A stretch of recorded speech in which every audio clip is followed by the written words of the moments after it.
Hello everyone, अस्सलाम वालेकुम। Welcome back to our channel. So organolithium compounds को आज हम डिस्कस करेंगे। तो ऑर्गेनोलिथियम कंपाउंड्स हमारे पास ऑर्गेनो मेटालिक कंपाउंड्स की हमारे पास है सेकंड से थर्ड टाइप कह सकते हैं। वैसे तो 3 4 5 टाइप्स हैं, तो हमने अपनी तरफ से कैटेगोरिकली इनको तरतीब दी हुई है।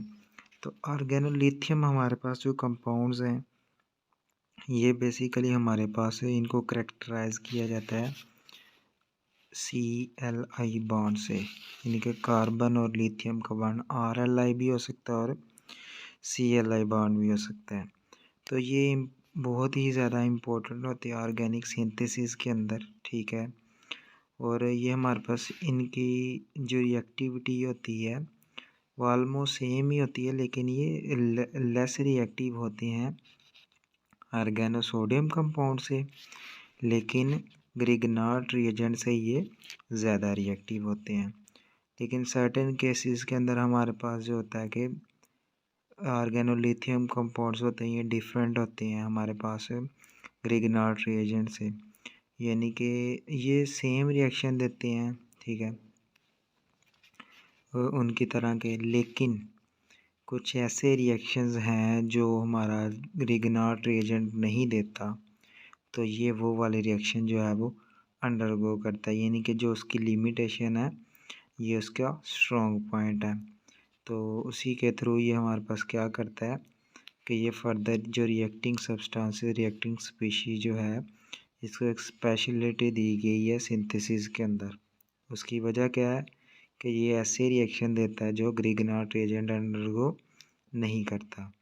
उसके अलावा हमारे पास जो कार्बन और लिथियम का बॉन्ड होता है, ठीक है, चूँकि लिथियम हमारे पास less electronegative as compare to carbon, तो इसकी ये कार्बन हमारे पास ये बॉन्ड जो है ये पोलराइज हो गया, ये पार्शियल पॉजिटिव हो जाएगा, ये पार्शियल नेगेटिव हो जाएगा।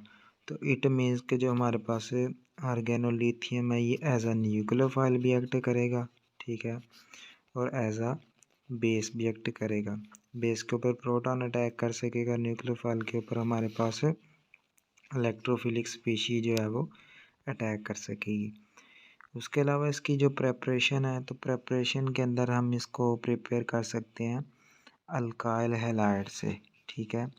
अल्काइल हैलाइड से किस तरह प्रिपेयर किया जा सकता है कि ये हमारे पास जिस तरह ग्रिग्नार्ड रिएजेंट हमारे जो थे हम उनको प्रिपेयर करते थे, इसी तरह ऑर्गेनोलिथियम कंपाउंड है, हम जब एक ऑर्गेनिक हैलाइड का रिएक्शन करते हैं लिथियम मेटल के साथ, ठीक है, ये लो टेम्परेचर के ऊपर होता है, ठीक है, और ये अल्काइल हैलाइड के बजाय अराइल हैलाइड भी हो सकता है। लेकिन वो एक ड्रॉबैक है कि अराइल और अल्काइल के अंदर थोड़ा सा रिएक्टिविटी का इशू आता है, जिसको हम एक्सप्लेन करते हैं थोड़ा सा आगे जाके। तो ये रिएक्शन आमतौर पे हमारे पास जो होता है ये कैरी किया जाता है किसके अंदर, ड्राई नाइट्रोजन या आर्गन के अंदर। उसकी वजह क्या है कि जो ऑर्गेनोलिथियम होता है ना, ठीक है, ये हमारे पास रिएक्ट कर जाता है ऑक्सीजन के साथ, इसकी रिएक्टिविटी है इसके साथ, इसी वजह से हमें आर्गन या ड्राई नाइट्रोजन का यूज़ करना पड़ता है। ये इसका थोड़ा सा ड्रॉबैक कह सकते हैं, यहाँ एक एक्सेप्शनल पॉइंट है। उसके अलावा ये हमारे पास ग्रिग्नार्ड रिएजेंट के मुकाबले में हमारे पास अल्काइल हैलाइड की तरफ ज़्यादा रिएक्टिव होते हैं, यानी कि ग्रिग्नार्ड रिएजेंट जो हमारे थे वो अल्काइल हैलाइड की तरफ थोड़े से कम रिएक्टिव थे, लेकिन जबकि ये हमारे पास होंगे ये ज़्यादा रिएक्टिव होते हैं ग्रिग्नार्ड रिएजेंट की तरफ। और जो हमारे पास यील्ड होती है अल्काइल लिथियम की वो थोड़ी सी लो होती है, ठीक है। अगर हम प्योर लिथियम यूज़ करेंगे तो ये बिलीव किया जाता है कि लिथियम हमारे पास लिथियम के अंदर 0.02 ये जो लिथियम मेटल हमने यूज़ किया, अगर तो हमारे पास ये प्योर होगा तो यील्ड कम आएगी, लेकिन अगर हम इसके अंदर 0.02% सोडियम का यूज़ करेंगे तो ये रिएक्शन जो है वो स्मूथली रन करेगा, ठीक है, ये इसका एक प्लस पॉइंट है। तो ये हमारे पास अबव जो हमारे पास रिएक्शन है इसके अंदर रिएक्टिविटी ऑफ अल्काइल हैलाइड वो सब जानते हैं।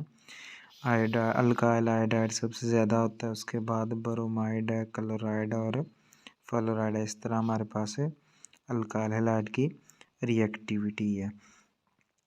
तो ऑर्गेनो सोडियम कंपाउंड्स के अंदर हमने डिस्कस किया था कि हमारा जो प्रोडक्ट बनती है वो रिएक्टेंट के साथ रिएक्ट करके हाइड्रोकार्बन बना देती है, और इस रिएक्शन को हमने वर्ड्स कपलिंग का नाम दिया था। तो वो ऑर्गेनो सोडियम की इसलिए है ये वो लिमिटेशन थी, इसलिए हम उनको इतना यूज़ नहीं करते थे, क्योंकि उनकी हमारे पास वर्ड्स कपलिंग का रिएक्शन शो करता था। अब वर्ड्स कपलिंग का रिएक्शन तो ये भी शो करता है, लेकिन अगर हम टेम्परेचर मेंटेन करते हैं -10 डिग्री सेल्सियस के ऊपर उसको कूल करते हैं, तो वर्ड्स कपलिंग रिएक्शन की जो एक्सटेंट है उसको मिनिमाइज़ कर सकते हैं, उसकी जो हमारे पास ज़्यादती है उसको कम कर सकते हैं। तो ये हम वर्ड्स कपलिंग क्या होती है कि हमारा जो ऑर्गेनोलिथियम कंपाउंड है जब वो रिएक्ट करता है अल्काइल हैलाइड के साथ तो हाइड्रोकार्बन बना देता है। तो इस रिएक्शन को कंट्रोल किस तरह किया जा सकता है, -10 डिग्री सेल्सियस के ऊपर। लेकिन अगर अल्काइल हैलाइड के बजाय अराइल हैलाइड यूज़ करते हैं तो उसके थ्रू हमारे पास फिर जो हमारे कंपाउंड होंगे ना, जो हमारे पास रिस्पेक्टिव कंपाउंड है जिनको हमने प्रिपेयर करना है, अगर अराइल हैलाइड हमारे पास लेस रिएक्टिव होते हैं न्यूक्लियोफाइल की तरफ, और जो हमारे पास सिंथेसिस होगी जो हमारे अराइल लिथियम कंपाउंड है, जिस तरह अल्काइल लिथियम है ना, अगर अराइल लिथियम कंपाउंड हमने प्रिपेयर करना है तो उसके उसके लिए हमें कौन सी चीज़ करनी पड़ेगी, उसके लिए हमें थोड़ा सा इस तरह का काम करना पड़ेगा कि हमें एक बॉइलिंग पॉइंट अचीव करना पड़ेगा। जो सॉल्वेंट हम यूज़ कर रहे हैं ना उसका बॉइलिंग पॉइंट अचीव करके तभी अराइल लिथियम कंपाउंड्स को हम क्या कर सकेंगे, प्रिपेयर कर सकेंगे। हमारे पास इस थोड़े से ड्रॉबैक भी ऑर्गेनोलिथियम कंपाउंड के।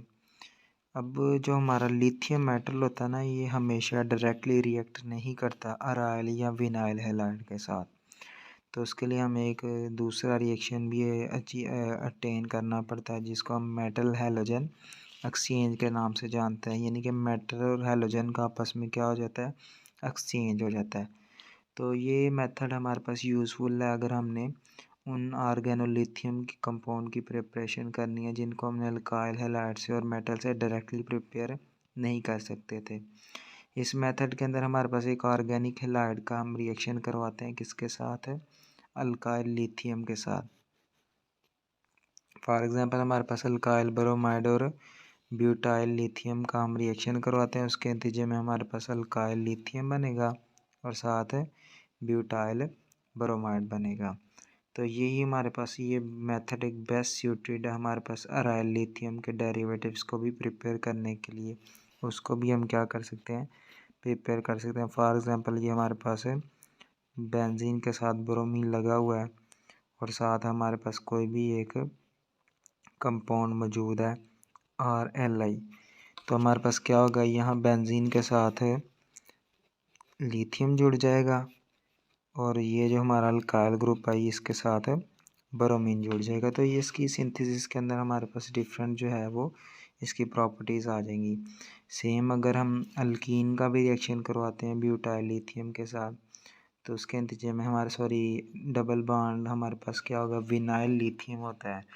तो विनाइल लिथियम का जब हम रिएक्शन डिस्कस करते हैं तो विनाइल लिथियम से भी विनाइल ब्रोमाइड से, तो विनाइल लिथियम जब हमने प्रिपेयर करना विनाइल ब्रोमाइड से तो उसके अंदर हमारे पास टेट्राहाइड्रोफ्यूरान जो हमारे पास है THF जो है वो उसको यूज़ किया जाता है, उसको एज अ रिएक्टेंट के तौर पे यूज़ किया जाता है। और वो वाला जो रिएक्शन है वो हमारे पास कुछ इस तरह का होता है कि ये हमारी आ गई विनाइल ब्रोमाइड आ गया, ठीक है। जब इसका रिएक्शन होगा N ब्यूटाइल लिथियम के साथ THF की मौजूदगी में तो उसके नतीजे में हमारे पास क्या बनेगा, विनाइल लिथियम बनेगा और साथ हमारे पास है ब्यूटाइल ब्रोमाइड के जो N मालिक्यूल हैं वो प्रिपेयर हो जाएंगे। तो ये हमारे पास एक प्रिपरेशन थी। अब ये जो मेटलेशन है ये सूटेबल है, हमने लिथियम के डेरिवेटिव जो अभी हमने डिस्कस की है बात को, ये हमारा एक पायरीडीन है, ठीक है।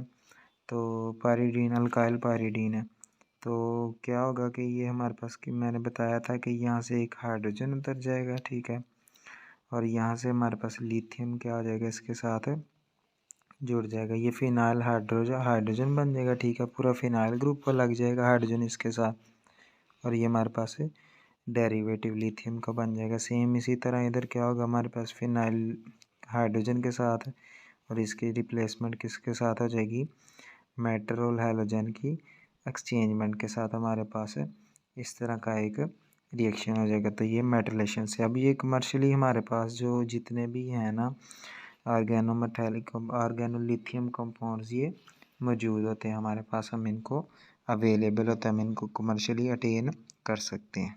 उसके बाद बारी आती है इनके रिएक्शंस की। तो इनके रिएक्शंस के अंदर हमारे पास ऑर्गेनोलिथियम के हमारे पास जो रिएक्शन होते हैं, ठीक है, ये हमारे पास पैरेलल होता है ग्रिगनार्ड रिएजेंट के, और जो अटेंशन होती है वो डायरेक्टेड होती है उन रिएक्शंस की तरफ जिनके अंदर ऑर्गेनोलिथियम कंपाउंड्स अंडरगो करता है, जिसके अंदर ये इफ़ेक्टिव रिएजेंट्स के तौर पे इस्तेमाल किए जाते हैं।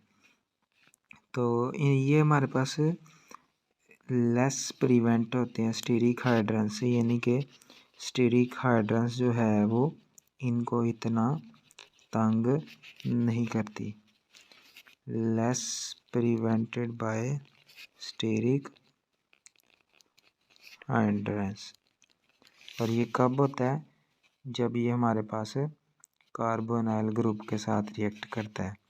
यानी कि जब ये कार्बोनाइल ग्रुप के साथ रिएक्ट करेंगे, हमने पीछे देखा था ना जो हमारे पास ऑर्गेनोमेटालिक कंपाउंड थे ग्रिगनार्ड रिएजेंट, तो उनके अंदर हमारे पास स्टीरियो जो हमारे पास सिलेक्टिविटी का प्रोसेस आ जाता था, स्टीरिक हाइड्रेंस जो है वो वहाँ इफ़ेक्ट करती थी, लेकिन इनके अंदर कम इफ़ेक्ट करती है। फॉर एग्ज़ाम्पल जब हमारा आइसोप्रोपाइल मैग्नीशियम ब्रोमाइड था, ठीक है,